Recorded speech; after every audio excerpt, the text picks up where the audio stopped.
What's up, everybody? Jay Scalero here, back at it again. And today we're going to do a little vape mail review from Vista Vapors.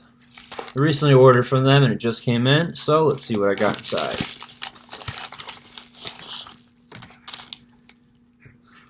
Razzleberry, of course.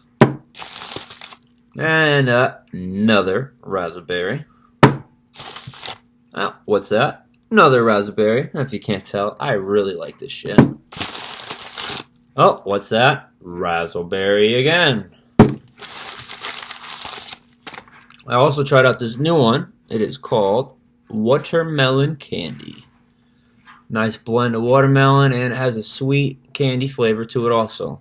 I get all my juices at 6 milligrams. This is a 17 milliliter bottle. The raspberries, I got 128 milliliter total, but they ended up giving me 4 of the 32 milliliters. That's okay.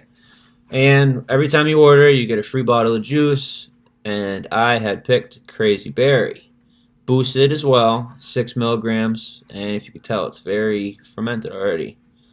Very nice. As for these, still got some time to go.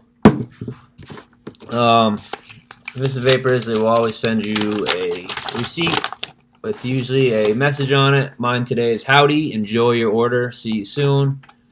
So guys, I got 6 bottles of juice from Vista Vapors for $23. Where can you get juice that cheap? Now, I know you can get juice at vape stores, 70-30 blend. Sometimes you can get 60 milliliters. You're spending $30 just there. Sometimes you can get the 120 milliliters for $30, but it's not good stuff. This bottle is like $10 a piece. It's not bad. And this one, it's $5. It's definitely somewhere to go to try out. Vista Vapors. Thanks everybody for watching this video. Make sure to like this video, subscribe for more, and comment if you have any concerns or you'd like to find out more about Vista Vapors. Thank you very much.